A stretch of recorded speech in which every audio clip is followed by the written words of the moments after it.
Irmãos, que a graça e a paz estejam com todos, né? Bom dia, começamos mais um domingo aí na EBD Cibiluz. Espero que vocês estejam aí se cuidando, né? Se tratando e, na verdade, assim, tendo cuidado, né? Que ainda a gente está vivendo esse momento de isolamento e que é muito importante que nós estejamos aí nos protegendo as pessoas que estão conosco, né? Que vocês possam, então, estar aproveitando, né, para também estar estudando a palavra de Deus nessa manhã, amém?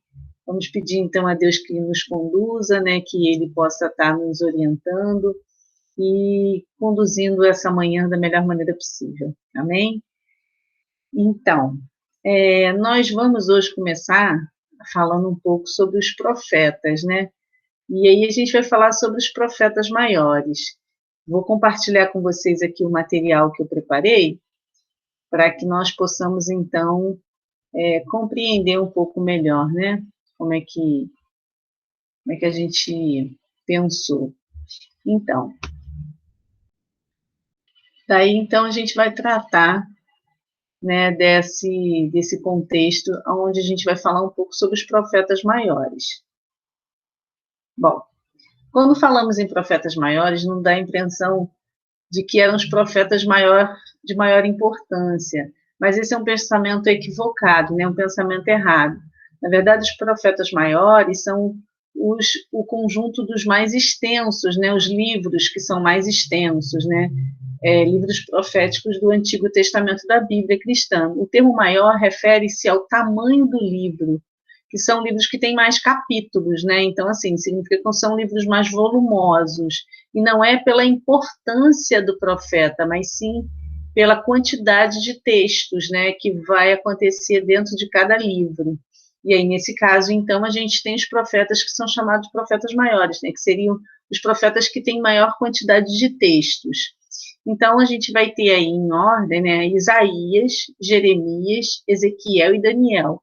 E a gente vai entender um pouquinho, né, sobre qual foi, assim, um pouco da importância, né, desses profetas, né, e um pouquinho daquilo que eles vieram, né, a anunciar. Então, a gente vai começar falando sobre Isaías, né?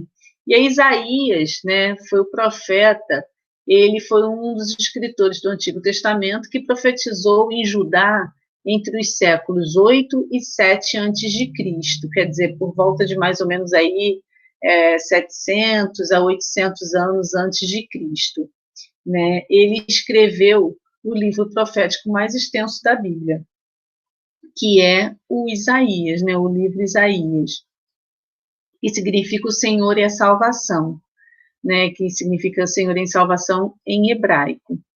Isaías foi o profeta que anunciou a vinda do Messias, né, nosso Senhor Jesus Cristo. Tem até uma música que eu gosto muito que fala, né, assim, Isaías anuncia o Messias, né, e Isaías, então, vai ter essa grande importância, né, ele... no seu livro, podemos ler diversas passagens que profetizaram a vida do Senhor. Claro que tem muito mais coisas, né? Mas uma das questões que mais chama a atenção é justamente essa anunciação, né? Como que se ele lá 700, 800 anos antes de Cristo, ele já, né, previa, né? Então ele já anunciava, né, que nós teremos aí o Messias. Então ele vai ser aquele que vai anunciar Jesus.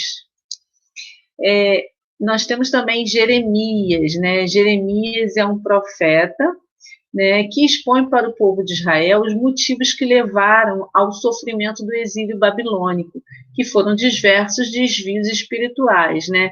O povo, né, acabava se desviando e acabava sofrendo.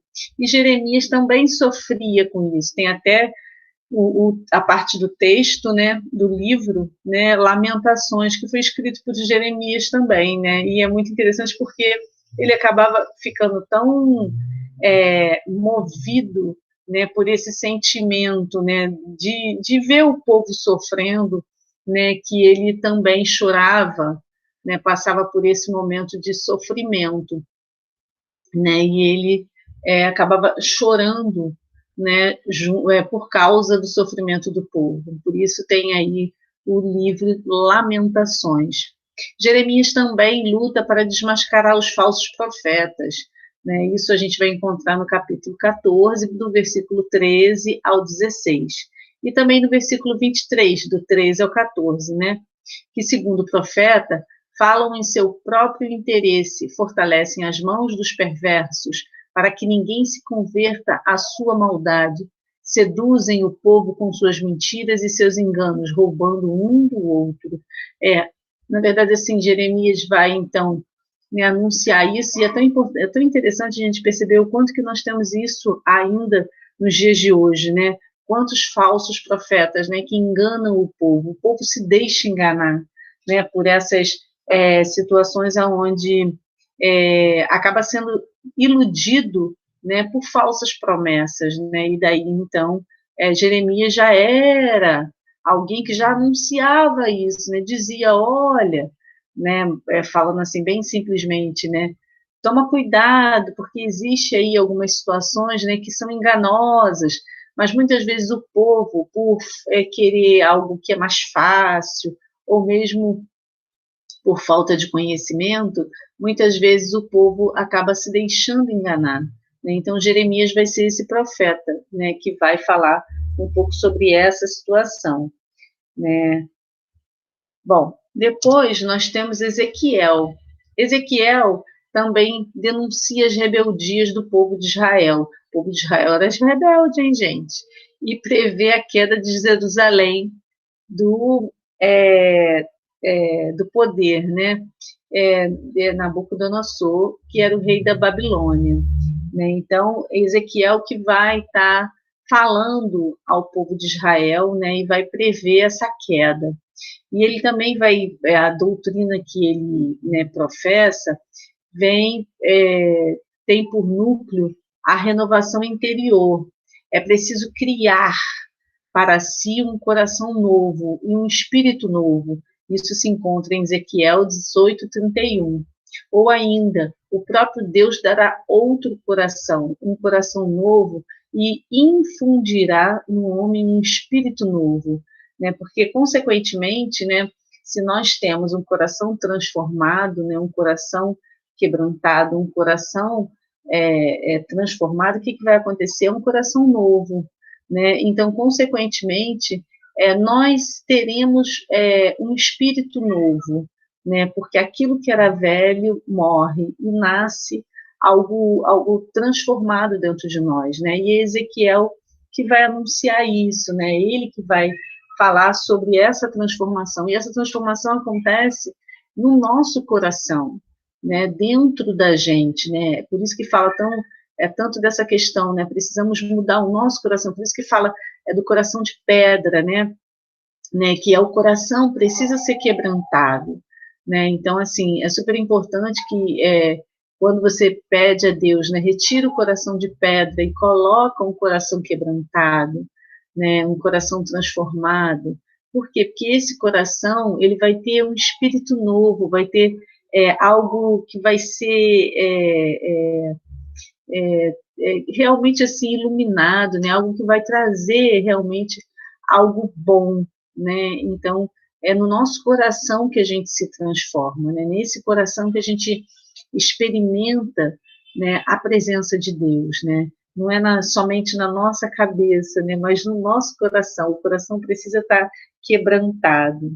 E nós temos também o profeta Daniel, né? Que retrata a época do exílio e contém seus livramentos, especialmente da Cova dos Leões, né? Daniel ficou mais conhecido, né, por esse episódio, né, da Cova dos Leões, né? Daniel era filho de Davi, né? E tem um outro episódio também, né, que Daniel também enfrenta junto com seus amigos, né, Sadraque, Mesaque e Abidnego, né? Então é um outro momento também, onde Daniel também vivencia. E Daniel, então, ele vai estar apresentando um pouco, né, essas situações de livramento, né? E uma coisa que é bem interessante, né, é que Daniel ele se recolhia na janela do seu quarto, né, ele ficava sempre ali no seu quarto, fazendo suas orações, né, e justamente ele é jogado na cova dos leões, né, por uma situação que acabam armando contra ele, justamente porque ele fazia as orações o tempo todo, né, de manhã, à tarde e à noite. Era alguém fiel com as suas orações, né? Ele tinha esse costume, né, de orar. Aí, assim, é muito importante a gente saber disso, né? O quanto que nos momentos das nossas orações, né, a gente está ali conversando com Deus, né?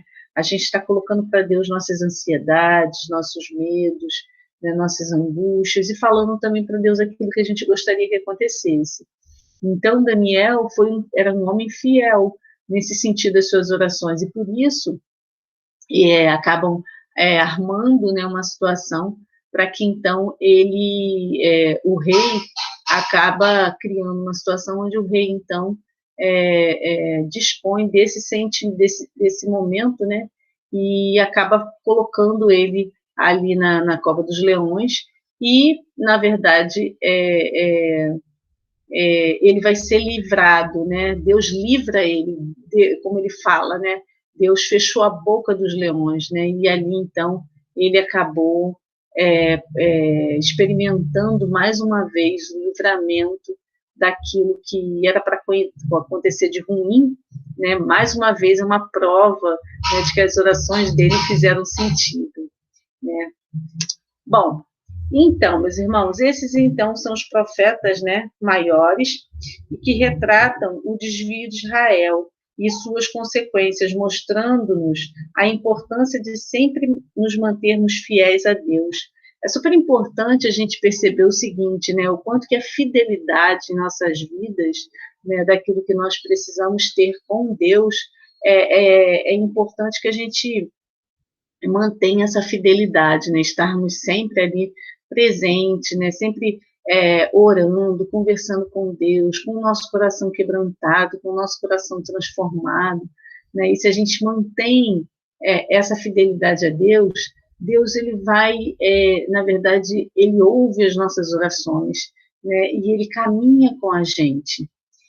Então, eu queria dizer para vocês o seguinte, para que vocês não esqueçam, então, de orar, né, orar por sua família, por seus amigos, orar por missões. Nós fizemos um almoço missionário domingo passado, né, e aí orar pelos missionários, pelo fim da pandemia e pelas famílias que estão sem casa e por todos que estão desempregados, né, para que possamos então ter aí um tempo, né, de luz, um tempo mais equilibrado para que a economia, né, consiga se restabelecer. Então, assim, meus irmãos, eu queria pedir muito a vocês que não esquecessem de orar. É super importante a gente manter essa conversa com Deus, porque Deus, ele ouve as nossas orações. E que vocês, então, possam ter um dia abençoado, né, que vocês fiquem bem, se cuidando, né, não esqueçam de fazer suas atividades de casa, suas tarefas, né, e que vocês possam estar aí o mais breve possível retornando, né, para os cultos presenciais.